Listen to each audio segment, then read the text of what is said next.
아침이 밝았습니다.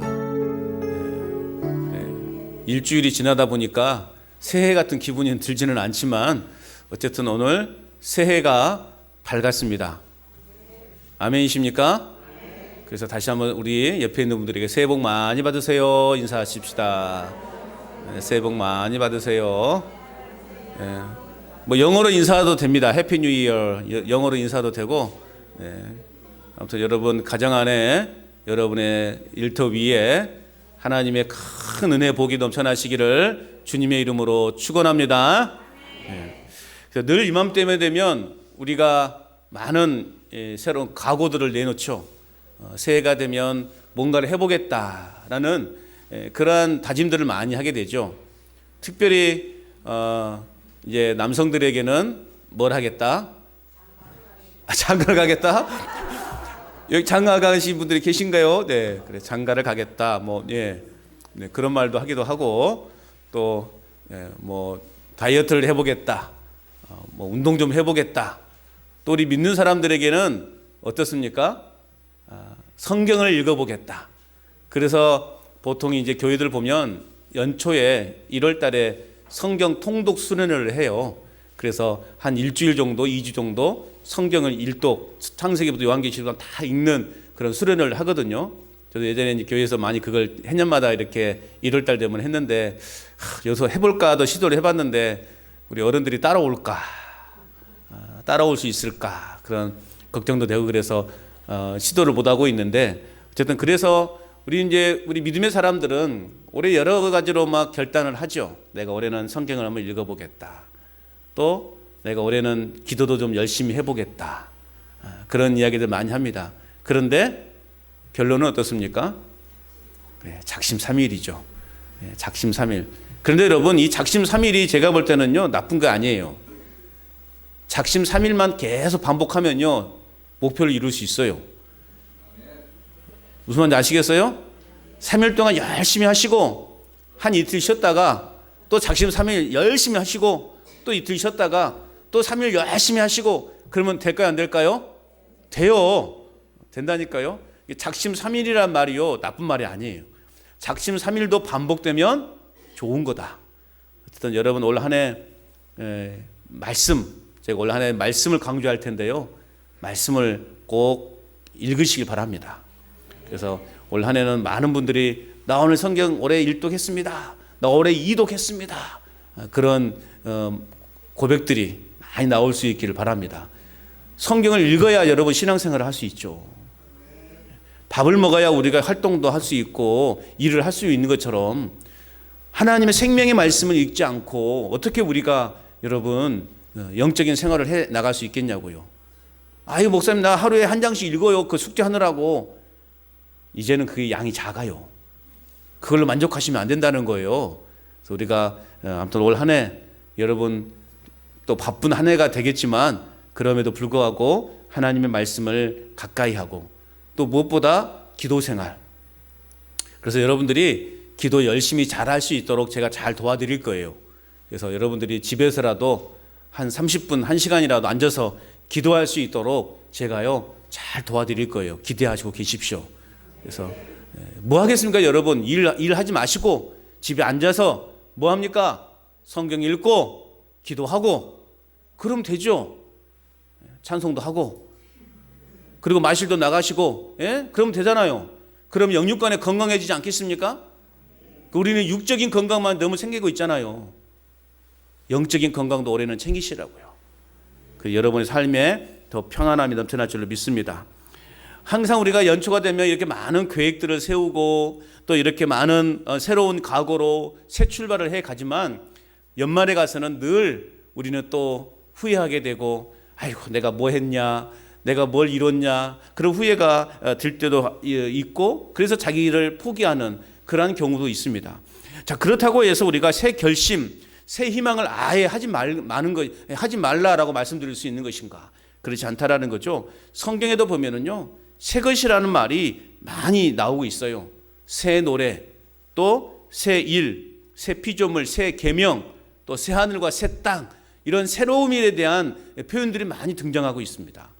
그런데 이 성경에서 말하는 이 새로운 것이라고 하는 것은요, 그저 우리가 일반적으로 생각하는 새 옷과 헌 옷의 개념의 새 옷이 아니라는 거예요. 헬라어로 보면 카이노스라는 말은요, 질적으로 새롭다라는 말이에요. 질적으로 새롭다라는 거.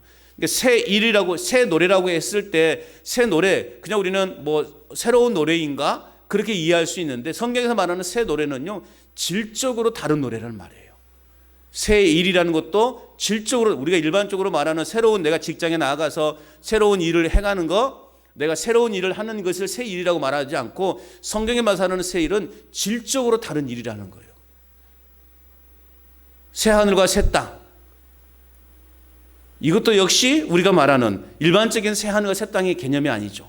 질적으로 다른 새 하늘과 새 땅이 우리에게 준비되어져 있다라는 것이죠. 자, 그렇다면 우리가 어떻게 하면 이런 질적으로 새로워지는 삶을 살아갈 수 있는 것인가? 올 한 해 우리는 질적으로 새로운 삶을 살아가야 됩니다. 그럼 어떻게 해야 질적으로 새로운 삶을 살아갈 수 있는가? 새 노래를 부를 수 있는가? 새 일을 행할 수 있는가?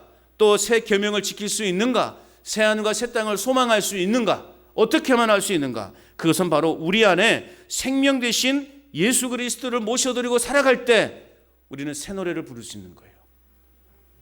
우리는 새로워진 삶을 살아갈 수 있는 거예요. 그리고 내 마음을 하나님의 말씀으로 채우게 될 때 우리는 질적으로 새로운 인생을 살아갈 수 있게 되는 것입니다. 생명 되신 예수님을 우리 마음속에 품고 살아가시기를 바랍니다. 하나님의 말씀을, 하나님 말씀으로 우리 영혼을 채우시기를 바랍니다.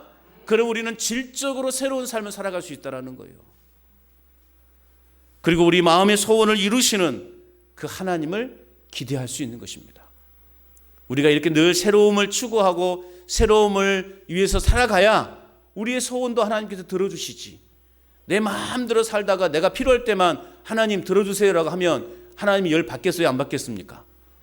하나님 열 받겠죠. 너는 필요할 때만, 우리 자식들이 그죠? 딸내미가 지가 필요할 때만 전화해. 아빠 사랑해요. 문자 카톡으로 아빠 사랑해라고 카톡이 오면 뭔가 요구사항이 있어요. 분명히 요구사항이 있어요. 그렇지 않습니까? 여러분 자녀들도? 그럼 좀 그렇잖아요. 매일같이 자녀가 전화 오고 연락 오고 그러면 얼마나 좋아요. 그런데 꼭 뭐 필요할 때만, 뭐 그러진 않겠지만 필요할 때만 찾는 그 자식이라면 부모로서는 좀 속상하겠죠. 서운한 마음이 들겠죠. 우리 하나님 아버지도 마찬가지예요. 우리가 필요할 때만 하나님 찾고, 내가 필요할 때만 하나님 기도하고, 하나님 얼마나 서운하실까라는 것이죠. 우리는 늘 생명 되신 예수 그리스도를 우리 마음속에 품고 살아가야 됩니다. 하나님의 말씀으로 내 영혼을 날마다 가득 채울 때 우리는 질적으로 새로운 인생을 살아갈 뿐만 아니라 우리의 소원을 들으시는 하나님의 놀라운 역사를 경험하게 될 줄로 믿습니다. 자, 그렇다면 오늘 우리의 마음의 소원을 이루기 위해서 우리는 올 한 해 어떤 삶을 살아가야 될까? 오늘 본문을 통해서 우리는 함께 살펴보고자 합니다. 첫째는요, 우리의 삶에서 불평하지 말아야 돼요. 또 시기하지 말아야 돼요. 자, 따라서 합시다. 불평하지 말자. 시기하지 말자. 불평불만하지 말아야 돼요. 조금 내 마음에 들지 않을 수도 있어요. 조금 내 마음을 서운하게 할 수도 있어요. 그래도 우리는 불평하지 말아야 돼요. 시기하지 말아야 돼요.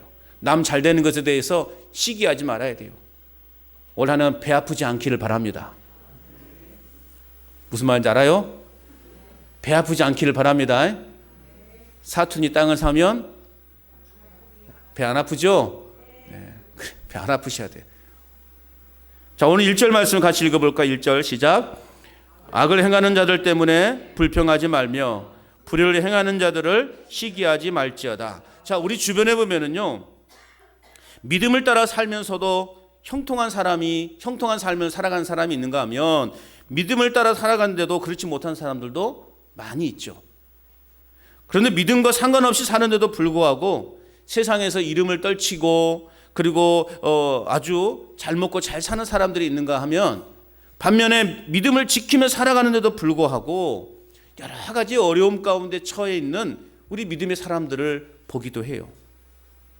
이런 현실을 바라보고 있자면 참 마음이 아프죠. 참 저렇게 믿음 안에서 열심히 사는데 왜 이렇게 되는 일이 없을까? 왜 이렇게 하는 일마다 저렇게 잘 안 될까? 왜 가정에 저렇게 계속해서 이렇게 불행한 삶이 닥칠까? 참 마음으로 답답함이 있고 불편함이 있고 속상하기도 하고 분한 생각도 들어요. 저 사람은 예수님과 전혀 관계없는 삶을 사는데도 저렇게 잘 살고 있는 걸 보면 분한 생각이 들 수밖에 없어요. 이제 그러면서요, 이런 생각도 해봐요. 제가 그랬어요. 참 힘들고 어려울 때 그런 생각을 가졌어요. 아니, 적당히 세상과 타협해 가면서 그들이 누리는 그 부한 삶을 좀 살고 싶은 생각을 가질 때가 있었다라는 거예요. 눈 한번 찔끔 감으면 감고 싶을 그럴 때도 있었다라는 거죠. 이번 한 번만 정말 세상을 흘러가는 대로 적당히 넘어가면 앞으로 내 인생에 탄탄대로가 열릴 것 같은 그러한 마음이 들면서 심각하게 갈등할 때도 있었다라는 거예요. 나 그냥 목회 접어버리고 그냥 택시 운전이나 하고 살까? 노동이나 좀 그냥 다른 일이나 직장에 취직이나 할까?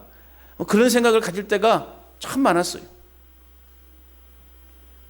머리로는 타협하지 않고 내가 믿음대로 살아야지, 내가 절대 믿음을 지켜야지 라고 하면서도 막상 눈앞에 그런 현상이 닥치면 믿음으로 세상을 살아가기가 그리 만만치 않아 라고 스스로 합리화하면서 하나님의 믿음을 온전히 지키지 못할 때가 참으로 많았다는 거예요. 몇 년 전에 능력 없으면 니네 부모를 원망해라. 돈도 실력이다. 그렇게 말했던 철없는 여자아이 때문에 온 국민에 그냥 분노를 쌓았던, 젊은이들이 분노를 쌓았던 일들이 있었어요. 여러분, 우리가 기억해야 될 것은 이런 시기와 질투 그리고 분노를 다스리지 못하면은요, 오히려 내 자신이나 다른 사람에게 큰 상처를 남길 수 있다는 것을 우리는 기억해야 됩니다. 나의 한마디의 그 분노, 나의 한마디 불평, 나의 한마디 시기, 질투, 내뿐만 아니라 다른 사람에게도 상처를 남길 수 있다는 것 여러분 꼭 기억하시길 바랍니다. 그렇다면 왜 우리는 악인들의 그러한 형통함에 대해서 불평하지 말아야 되는가? 물론 여러분, 우리가 악에 대해서 분노할 수 있어요. 불평할 수 있고 또 나의 소리를 낼 수도 있어요. 그런데 그 이상으로 나가지 않아야 됩니다. 도를 넘어서는 안 된다는 말이에요. 우리가 불평하고 또 우리가 분노할 수 있고 또 시기할 수도 있고 그래요. 인간이니까 그럴 수 있죠. 그런데요, 그 벽을 넘어서는 안 돼요. 한계점이라는 게 있어요. 그걸 넘어서면 안 됩니다. 그렇기 때문에 아예 우리는 인간의 지식으로 어느 지점이 한계점인지를 모르잖아요. 그렇기 때문에 아예 우리는 분노하지 말고 불평하지 말고 시기하지도 마셔야 돼. 네. 그래야만이 죄를 짓지 않을 수 있어요. 자, 우리가 그렇다면 왜 그 악인들의 그 형통함에 대해서 불평하지 말아야 되고 시기하지 말아야 되는가? 2절에서 말씀하고 있어요. 2절 같이 읽어봅니다. 시작.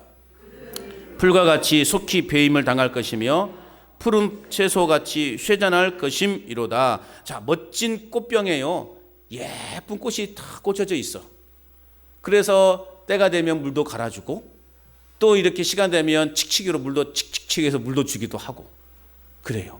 그런데 어느 순간 되니까요, 어떻습니까? 어느 시점에 되니까 이 꽃병에 꽂혀 있던 꽃잎이 하나 둘씩 떨어지기 시작해요. 그러더니 결국 이제 말라버려요. 여러분, 모든 풀과 채소 역시 한동안 푸르고 생생하지만 때가 되면 마르고 시들 때가 온다는 것입니다. 우리네 인생도 마찬가지 아닙니까? 늘상 말씀을 드리지만 여러분들의 지금 마음은 뭐예요? 청춘이죠. 마음은 청춘이잖아요. 20대 그 꽃다운, 나에게도 20대가 있었죠? 네. 다들 보면 20대 젊었을 때 그냥 한 미모들 하셨을 것 같아. 우리 성도들 보면 나도 20대 그 화려했던 그 추억이 있었다. 시간이 지나니 어떻게 됩니까? 몸도 이제는 스스로 가누기 힘들 그러한 정도가 되었어요.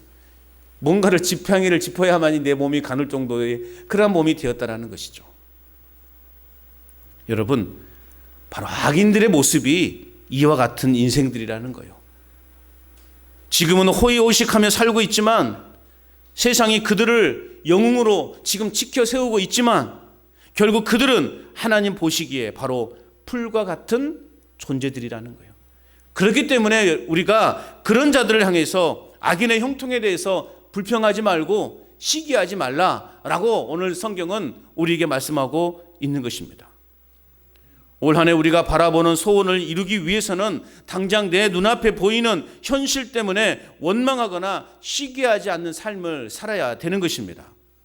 우리는 당장 내 눈앞에 보이는 현실만 바라보고 살아가지만 우리를 사랑하시는 하나님은요, 멀리 바라보시는 분이에요. 그렇기 때문에 우리가 멀리 바라보지를 못하기 때문에 하나님이 하시는 일을 우리가 깨닫지 못하는 거예요. 하나님의 시선은 저 멀리가 있고 나는 지금 현실에만 내 시선이 머물러 있는데 저 멀리 바라보고 계시는 하나님의 뜻을 어떻게 이해할 수 있겠냐고요. 그래서 하나님께서 우리에게 고난도 주시고 또 환난도 주시는 거예요. 하나님은 멀리 보고 계시기 때문에. 그런데 우리는 현실을 보고 있기 때문에 이 환난의 의미, 이 고난의 의미를 왜 하나님은 나에게 이런 고난을 주시고 이런 환난을 주시는지를 깨닫지 못하게 되는 거예요. 멀리 바라볼 수 있어야 됩니다. 그래서 여러분, 우리 눈에 아무 증거 안이 보이고 우리 귀에 아무 소리 안이 들린다 할지라도 내 손에 잡히는 것이 없고 내 앞길이 칠흑같이 어두워 보여도 하나님을 믿고 하나님을 바라볼 수 있는 그러한 믿음의 삶을 살아가시기를 바랍니다. 풀과 푸른 채소는 나무와 달라서요, 깊은 뿌리를 내리지 못해요. 그렇기 때문에 어떻습니까? 조그만 힘을 가해도 이 풀들은 금방 뽑히고 말아요.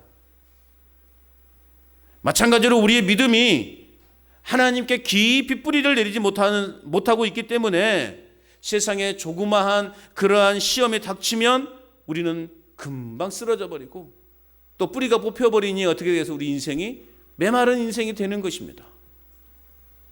하나님께 깊이 뿌리 내리는 삶이 되시길 바랍니다. 하나님께 깊이 뿌리 내리는 삶이란 어떤 삶입니까? 하나님의 말씀으로 충만해지는 것이고 하나님께 더 열심히 뜨겁게 기도하는 삶이에요. 우리는 그것을 통해서 우리의 신앙을, 우리의 삶을 하나님께 깊이 뿌리 내릴 수 있게 되는 것입니다. 하나님께 깊이 뿌리 내리는 믿음의 생활로 올 한 해 여러분들의 소원을 이루어가는 한 해가 되시기를 주의 이름으로 축복합니다. 두 번째, 우리의 소원을 이루기 위해서는 어떤 삶을 살아야 되는가? 우리는 하나님을 의뢰하고 하나님께 내 길을 맡겨야 하는 것입니다.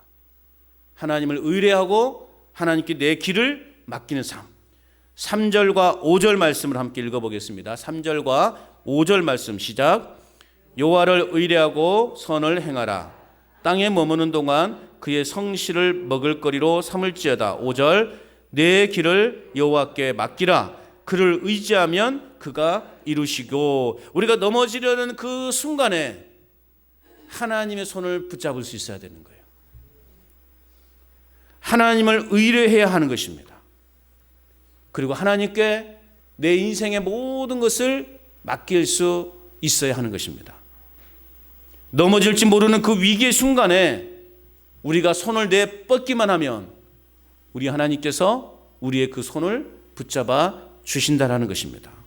그러므로 하나님을 의뢰하고 그분께 우리의 삶을 맡기게 될 때 우리의 삶에 참 즐거움과 참 평안과 소망이 넘치게 된다라는 것입니다. 여기에서 의뢰한다 그리고 맡긴다라고 하는 의미는요, 동일한 의미로 사용되고 있어요. 무슨 말이냐? 소망하고 바라보는 것을 뜻하는 동사로 하나님께만 소망이 있음을 믿고 그를 의지하라 라고 하는 말이에요. 우리의 소망이 하나님께 있는 거예요. 우리의 소망이 하나님께만 있음을 믿고 그분을 더욱더 의뢰하라. 그분을 더욱더 붙잡으라. 그러한 의미라는 것입니다. 그러한 자에게 하나님께서 이루어 주신다라고 약속해 주고 있는 것입니다. 하나님을 붙잡은 자에게, 하나님을 끝까지 의지하는 자에게, 하나님께 끝까지 소망을 두는 자의 소원을 우리 하나님이 들으신다 말씀하고 있는 것입니다. 한번 흘러가 버린 물은요, 다시 여러분 되돌릴 수 없습니다. 지나간 시간은 다시 나의 것으로 만들 수 없어요. 여러분, 아무리 좋은 과거의 추억을 가지고 있다 할지라도 그것은 추억에 불과하다라는 거예요.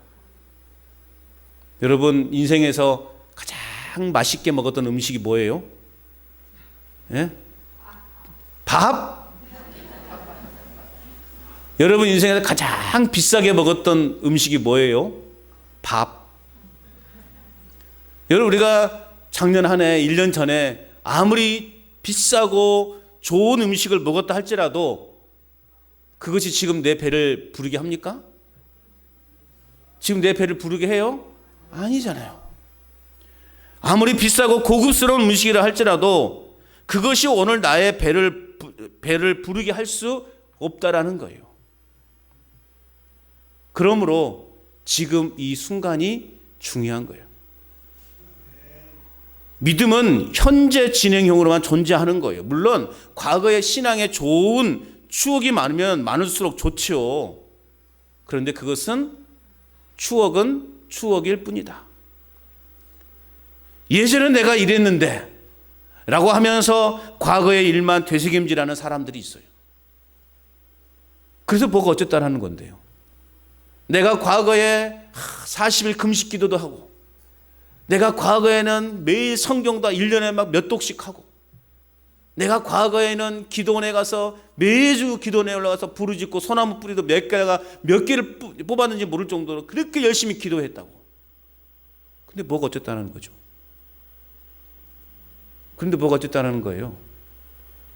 내가 과거에는 그런 열심히 있는 신앙을 했는데 지금은 알코올 중독에 빠져 있고, 지금은 세상에 향락에 빠져 있다면 그 과거에 그 했던 신앙의 행위가 현재 무슨 의미가 있냐고요? 뭐가 어쨌다는 것입니까, 여러분? 뭐가 어쨌다는 건데요? 과거의 일은 과거의 일 뿐이에요. 지나간 과거는 추억일 뿐인 거예요. 지금 내 신앙이 어떻다는, 내가 상태가 지금 어떠냐 이거예요. 그래요. 내가 과거에는 그냥 어디 조폭에 포함돼 가지고 막 사람들 괴롭히고 사람들 두들겨 패고 감옥에도 막 들락날락하고 내가 그랬던 사람이었다. 그러나 지금은 내가 믿음 안에서 내가 온전한 삶을 살고 있다면 그 사람이 믿음 있는 사람 아니에요? 과거에 내가 아무리 신앙이 좋았다 할지라도 지금은 내가 세상에 푹 젖어서 세상 속에 살아가고 있다면 그 사람은 신앙이라고 말할 수 있겠냐고요. 지금이 중요한 거예요.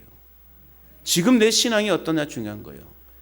여러분, 2013년 작년 한 해는 그냥 추억은 추억일 뿐으로 남겨두시고 오늘 내가 다시금 하나님의 말씀 안으로 하나님의 그 가까이 나오는 저와 여러분이 되어야 할 줄로 믿습니다.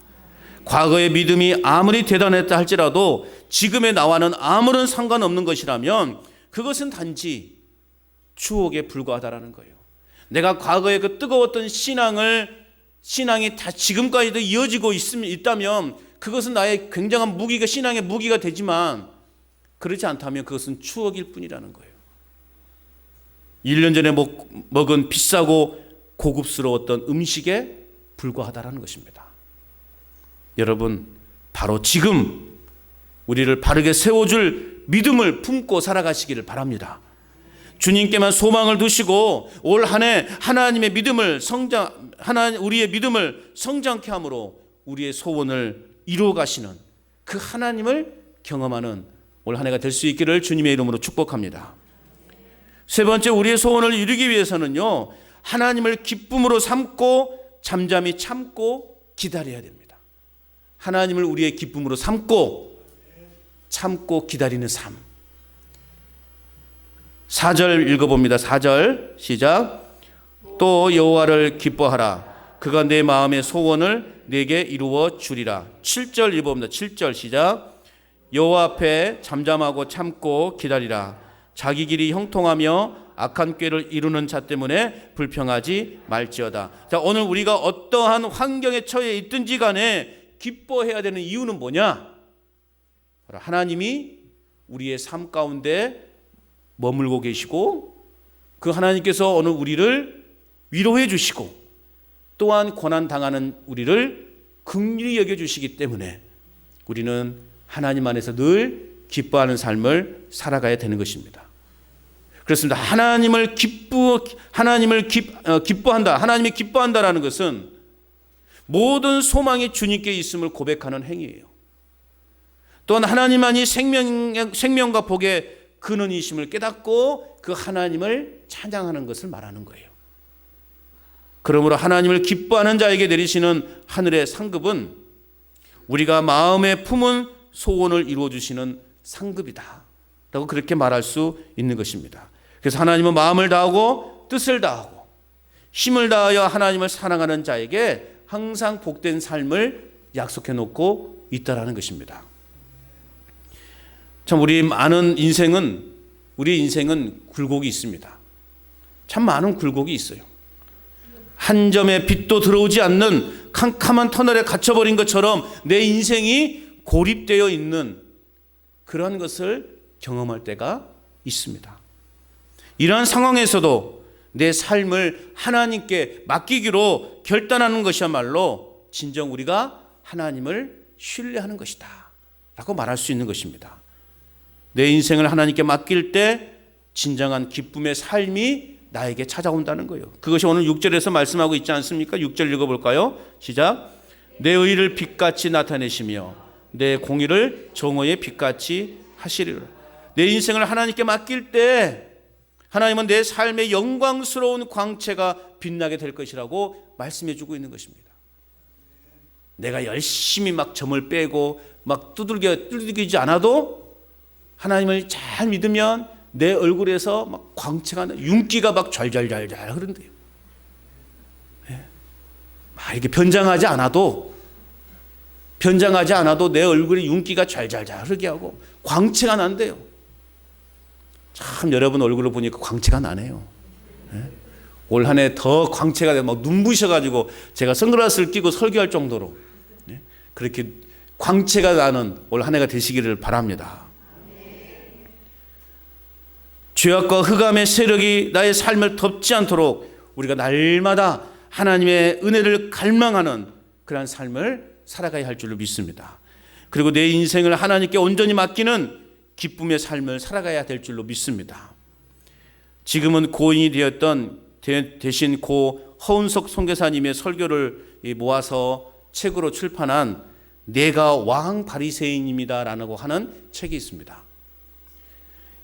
이 허은석 선교사님은 2013년 9월에 주님의 품으로 돌아가셨어요. 여성의 몸으로 그녀는 험한 아마존의 그 인디오 부족을 상대로 선교를 했던 선교사였습니다. 아마존 인디오 부족들에게 독이 든 음식을 받아 먹어서 중태에 빠지는 일도 있었고 또 온 가족이 독충에 물려서 진물과 피고름으로 얼룩졌지만 그녀는 복음 앞에서 결코 물러서지 않았습니다. 그녀는 2006년도에 폐암 진단을 받습니다. 그런데도 그녀는 자신에게 독을 먹인 이 인디오에게 복음을 전하러 가야 한다면서 다시 아마존 정글로 들어갔습니다.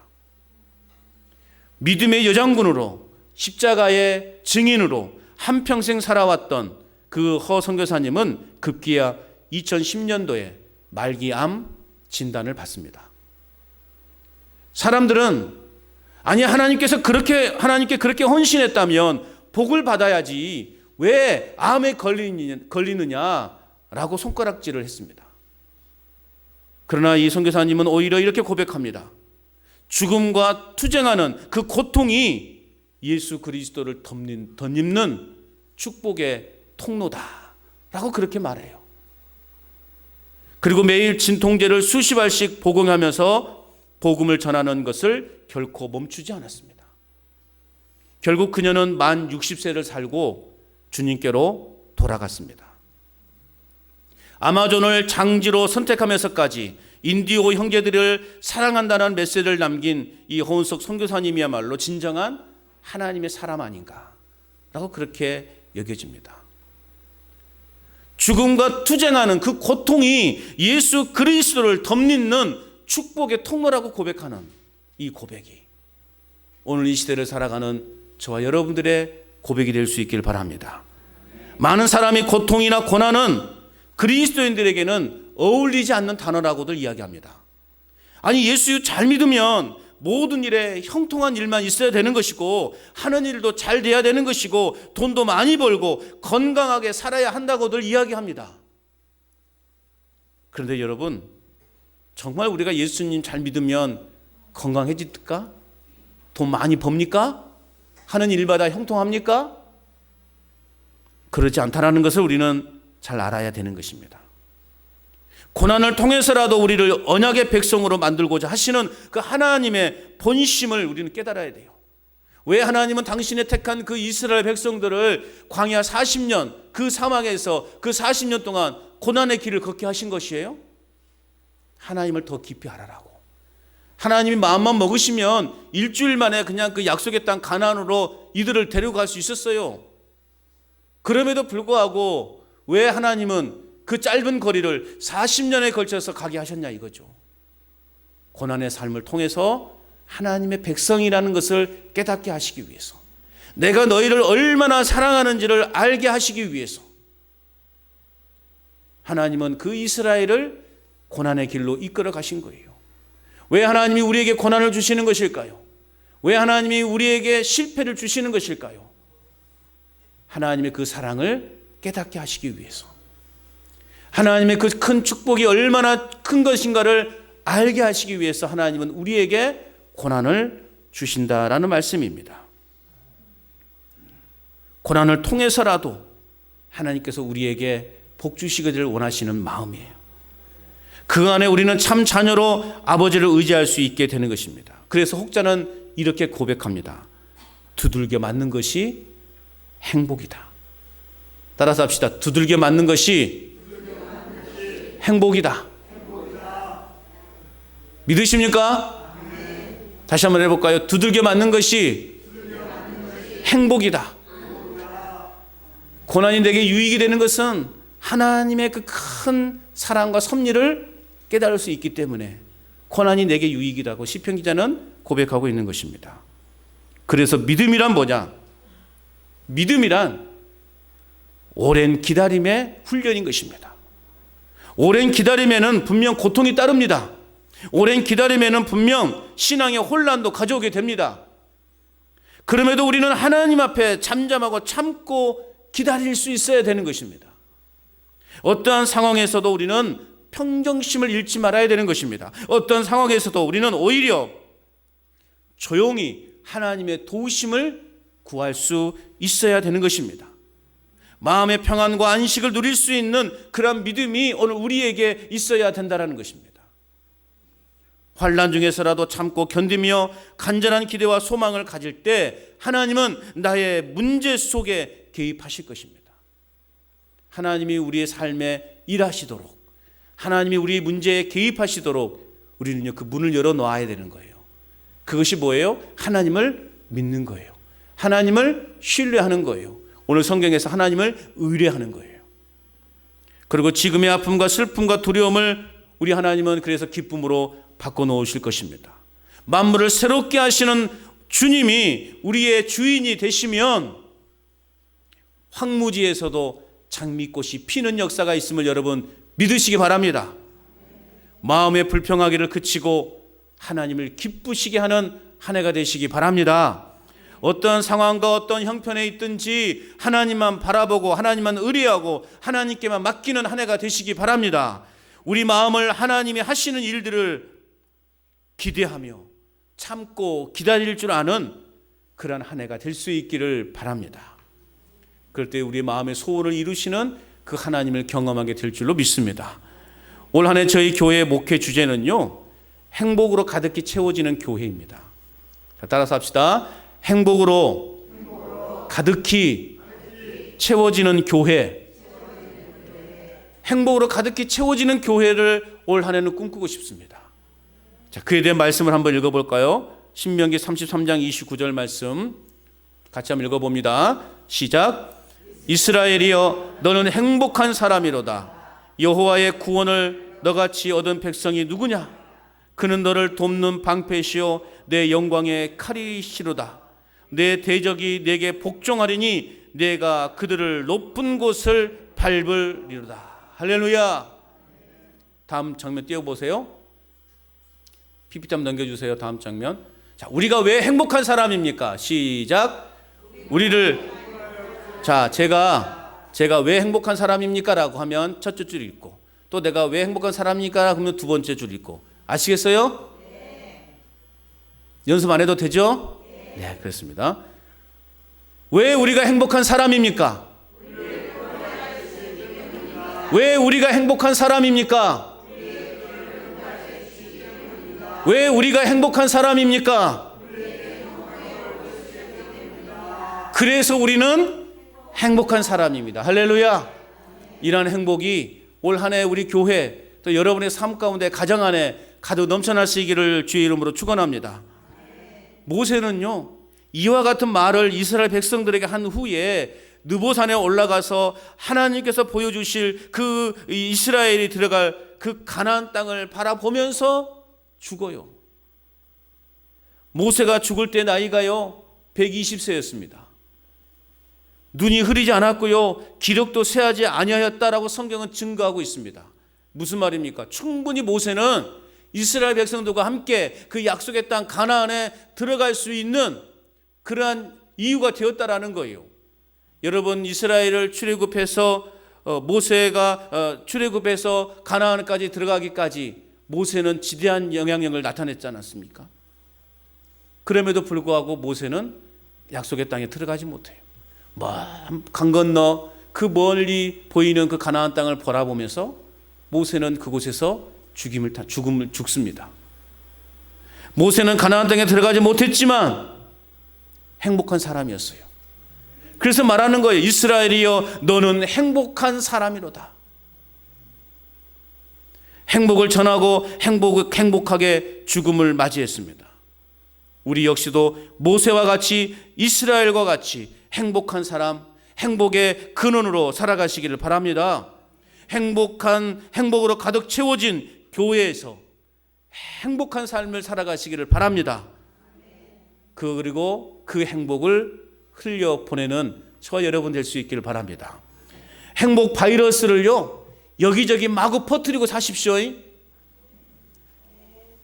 쓰잘데기 없는 바이러스 퍼뜨리지 마시고, 다툼, 미움, 시기, 질투, 불만 이런 바이러스 퍼뜨리지 마시고 행복 바이러스를 마음껏 여기저기 퍼뜨리시기를 바랍니다. 그래서 여러분을 보는 사람들마다 참 넌 당신은 행복해 보이요. 나 행복하다고 말하지 않아도 행복을 사람들이 느낄 수 있도록 행복 바이러스를 마음껏 여러분 전파하며 살아가시기를 바랍니다. 그리고 가장 행복한 것은 뭐냐? 가장 행복한 순간은 뭐냐? 한 영혼이 태어나는 것을 목도하는 거예요. 요즘같이 이 저출산 시대에, 이 아는 마을에, 이 간전 마을에, 간전면에 과연 1년에 몇 명이 태어날까요? 아기 울음소리 들어본 적이 얼마나 됐습니까? 한 영혼이 태어나는 것만큼 귀한 시대는 없었을 거예요. 마찬가지예요. 누가복음 15장 7절의 말씀에 보면 죄인 하나가 회개하면 하늘에서는 회개할 것이 없는 의인 99으로 말미암아 기뻐하는 것보다 더 하리라. 한 영혼이 태어나면 하늘에서도 여러분 기뻐한대요. 의인 99의 그 기쁨도 크지만 그보다 회개하고 돌아온 죄인에 대한 기쁨이 더하다라고 하는 말씀이에요. 한 영혼이 회개하고 주님께 나올 수 있도록 여러분 올 한 해 우리가 또한 전심전력해야 될 줄로 믿습니다. 그래서 매주일 정말 새로 태어난 영혼들이 새롭게 태어나서 우리 모두가 그 새롭게 태어난 그 영혼을 바라보면서 함께 기뻐하는 그런 한 해가 되었으면 좋겠습니다. 아멘 안 하신 거 보세요. 여태까지 아멘 크게 하시다가, 여태까지 아멘 크게들 하시다가 그냥 이 말 하니까 아멘을 안 해버리네. 어찌했을까이? 하나님이 이걸 그렇게 기뻐하신다는데, 회개할 것이 없는 의인 99보다 회개하고 돌아온 한 영혼을 하늘에서도 기뻐하신다고 말씀하셨는데, 세상에나 아멘도 안 하시고 나 전도 안 하겠다는 것이지 뭐. 해봅시다잉. 우리 모두가 한 영혼이 태어나는 것에 대해서 우리가 함께 기뻐하고 잔치를 벌이는 그러한 날이 매주 그냥 우리 교회에서 일어났으면 좋겠습니다. 그거 봐, 또 안 한다니까 아멘을. 그냥 부담되는 것은 안 해. 그냥 부담되는 것은 침묵이에요, 침묵. 두 번째 아멘은 필요 없다 그랬습니다. 여러분, 우리가 한 영혼을 하나님께로 인도하면 그보다 더한 큰 복이 어디 있겠어요? 내가 천만금을 받는 것보다 더 큰 하늘의 상급이 주어질 줄로 믿습니다. 그리고 예수님은 요한복음 14장 14절에 말씀하고 있어요. 내 이름으로 무엇이든지 내게 구하면 내가 행하리라 약속하셨습니다. 내가 한 영혼을 가지고 올 한 해 열심히 붙잡고 기도하십시오. 하나님은 그 기도를 들어주실 줄로 믿습니다. 올해가 아니더라도 그 다음에라도 하나님이 그 영혼을 불쌍히 여기셔서 당신의 자녀로 삼아 주실 줄로 믿습니다. 그런 마음으로 우리가 함께 기도하면서 올 한 해를 행복하게 만들어 가자라는 것입니다. 여러분, 오늘 새해 첫 주일을 맞이하며 하나님께 예배하는 여러분들의 마음의 소원을 우리 하나님이 다 들으시고 응답해 주는 복된 한 해가 될 수 있기를 바랍니다. 그래서 우리 교회도 정말 그 행복이 넘쳐나서, 그 행복이 흘러 넘쳐서 이웃들이 우리 교회를 통해서 행복한 삶을 살아가도록 우리가 또한 그 역할을 감당하는 그러한 삶이 되어줄 수 있기를 바랍니다. 세상 어디에서도 경험하지 못한 행복을 마음껏 누리고 그 하나님을 마음껏 찬양하고 그 하나님을 마음껏 증거하는 복된 한 해가 되시기를 주님의 이름으로 축원합니다.